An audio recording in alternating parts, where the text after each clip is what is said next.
Hello 8th standard students, आज हम हमारा एसएस का 5th चैप्टर देखेंगे नेचुरल डिजास्टर। अब नेचुरल डिजास्टर होता क्या है? जो भी हमारा डिस्ट्रक्शन, जो भी नुकसान नेचर से हो रहा है, वो सारी चीजें आ जाएंगे नेचुरल डिजास्टर में। अब नेचुरल डिजास्टर 2 टाइप के होते हैं, जैसे कि जो भी डिजास्टर है, अर्थक्वेक, सुनामी, वॉल्केनो, जो अंदर के चेंजेस हो, अर्थ के अंदर के चेंजेस की वजह से हो रहे हैं, वो सारी चीजें वो अलग एक फर्स्ट टाइप है जो इंटीरियर चेंजेस की वजह से हो रहा है। सेकंड टाइप ये होता है कि जो सरफेस के, अर्थ के सरफेस के ऊपर के चेंजेस की वजह से हो रहा है, जैसे कि flood, cyclone, forest fire, drought etcetera. So हम इस चैप्टर में ये सारी चीजों के बारे में थोड़े डिटेल्स देखेंगे। First one, earthquake. अर्थक्वेक के बारे में हम देखेंगे। The weak upper crust of the earth suddenly experienced tremors either due to the collision plate or due to the tremendous pressure in the interior of the earth। अब अर्थ के अंदर के जो प्रेशर है, ट्रेमेंडस प्रेशर, और उसके प्लेट्स के collision के वजह से जो भी एक सडन एक्सपीरियंस क्रिएट होगा अर्थ के इसमें, तो वो अपर क्रस्ट में अगर सडनली ट्रेमर्स अगर एक एक्सपीरियंस हो रहा है, वो अर्थक्वेक होता है। Waves tremors of earthquake originate from its hypocenter, which is deep down below the earth of the surface of the earth। अब जो भी वेव्स है वो कहाँ से ओरिजिनेट होगा? हाइपोसेंटर से ओरिजिनेट होगा, डीप बिलो उसके सरफेस तक ओरिजिनेट होगा। सडन शेकिंग और ट्रेम्बलिंग, अचानक से एक शेक होगा, वो होता है अर्थक्वेक। अर्थक्वेक के जो भी वेव्स है वो क्रिएट होते हैं एपिसेंटर से during the process of earthquake. Earthquake occur in the due to the internal disturbance of the earth.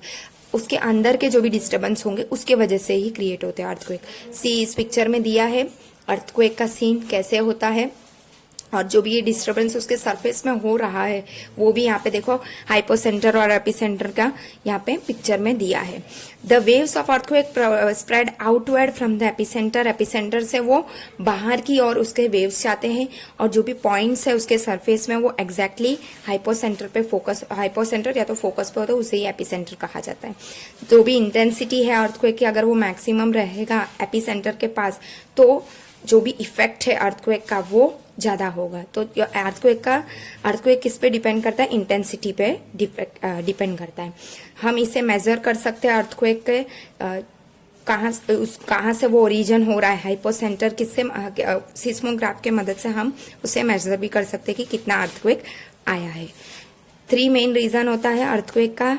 First होता है या तो वॉल्केनिक इरप्शन के वजह से होता है, और सेकंड होता है कि अगर स्ट्राइक स्लिप फॉल्ट्स हो रहे हैं कोई भी, उसके वजह से भी अर्थक्वेक होता है।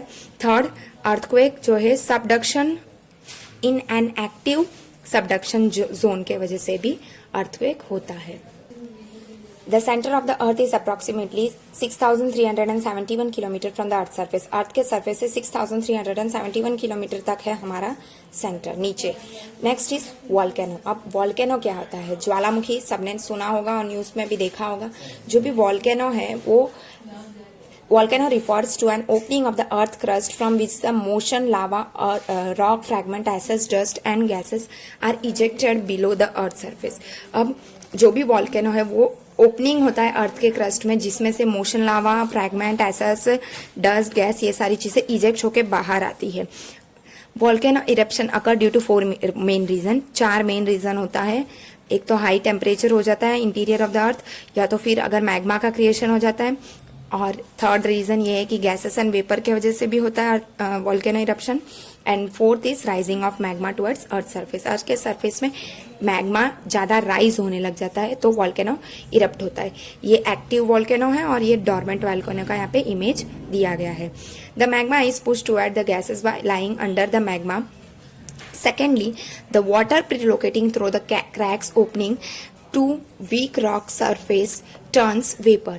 अब जो भी मैग्मा है वो ऊपर की ओर पुश किया जाता है, गैसेस जो भी अंदर प्रेजेंट है मैग्मा में उसे, और जो भी वाटर प्रिलोकेटिंग है वो वो क्रैक्स और ओपनिंग से धीरे धीरे बाहर आते हैं वेपर के फॉर्म में, और ये वेपर फुल प्रेशर के साथ स्पेस नहीं मिलता है, तो उसी के वजह से ये ग्रेट फोर्स, ज्यादा ही फोर्स में ये बाहर आ जाता है।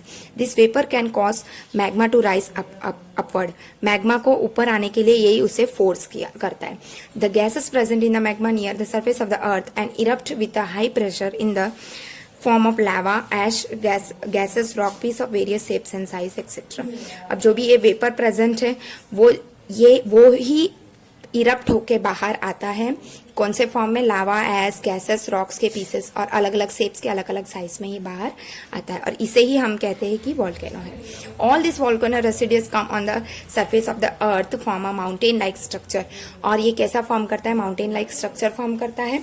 अगर अमाउंट ऑफ गैस जो है वेपर में और वेपर ज्यादा है तो अर्थ के सरफेस अगर नैरो है तो इरप्शन ज्यादा होगा, अगर नैरो है तो इरप्शन ज्यादा होगा। अगर वाइड है और उसके पास ज्यादा जगह है तो क्या होता है? स्लोली जो लावा है वो बाहर आता है और स्प्रेड कर लेता है खुद को अर्थ के सरफेस में। नाउ 3 टाइप्स ऑफ वॉल्केनोस होते हैं। एक होता है एक्टिव वॉल्केनो, एक होता है डॉर्मेंट और एक होता है एक्सटिंक्ट वॉल्केनो। वॉल्केनो हमारे वर्ल्ड के बहुत सारे जगह अलग अलग जगह में है और एक एक्टिव वॉल्केनो इंडिया में है जो अंडमान एंड निकोबार आइलैंड में है। और जो वॉल्केनो इरप्शन है कोई भी रीजन में अगर होएगा तो उससे बहुत ही बड़ा डिस्ट्रक्शन हो सकता है उधर के लोकल एरिया में। Volcanoes have certain benefits too, उसके वजह से बहुत बेनिफिट्स भी होता है। क्या बेनिफिट होता है? एक तो फर्टिलिटी उसकी इंक्रीज हो जाती है लैंड की, लावा से। लावा जो भी आता है उससे फर्टिलिटी इंक्रीज हो जाता है और एग्रीकल्चर प्रोडक्शन अच्छा हो जाता है फर्टाइल लैंड के वजह से। जैसे कि जावा और सुमात्रा में जो भी फर्टाइल लैंड है वो लावा से ही बने हैं। और जो भी पोटैश रिच सॉइल होते हैं वॉल्केनिक रेसिडुअल में वो फार्मर्स को हेल्प करते हैं कि ज्यादा उसके क्रॉप प्रोडक्शन हो। और हॉट वाटर स्प्रिंग्स जो भी एरियाज में है वॉल्केनो, जहाँ पे हॉट वाटर स्प्रिंग एरियाज में अगर वॉल्केनो रहेगा तो उसकी जर्म किलिंग प्रॉपर्टी इतनी होती है कि वो स्किन डिजीज को भी क्योर कर सकता है। और जो भी लोअर डेप्थ है हमारे अर्थ के सरफेस में उसमें मिनरल्स होते हैं, mercury, tungsten, tin plating, zinc, aluminium, ये सारे मिनरल्स ये हमें इजीली मिल जाते हैं वॉल्केनो की वजह से।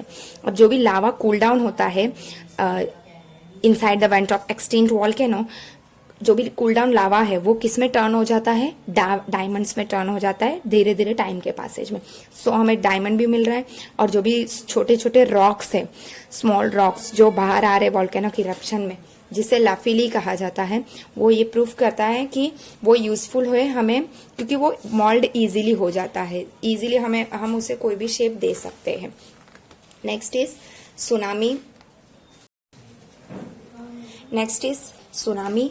अब वॉल्केनो इरप्शन और अर्थक्वेक जो है वो सी के फ्लोर में अगर होगा, जैसे जमीन पे आया तो भूकंप आया और वॉल्केनो की इरप्शन, लेकिन अगर ये ही सी के अंदर, सी के फ्लोर में हो रहा है तो क्या होते हैं? हाई ओशियनिक वेव्स आते हैं जिसे हम सुनामी कहते हैं। और ये इतने हाई रहते हैं और इतने बड़े बड़े लेंथ रहते हैं कि जो अनइमेजिनेबल है, हम इमेजिन भी नहीं कर सकते उतने बड़े बड़े वेव्स होते हैं। सी इस पिक्चर में दिया है कितने लंबे लंबे वेव्स आ रहे हैं।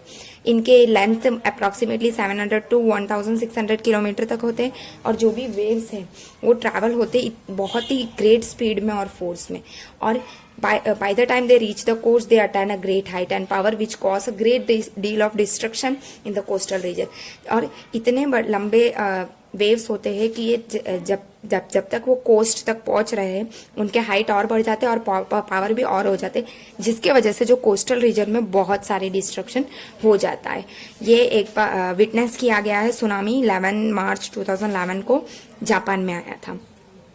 Strong and whirling wind also create big and strong waves.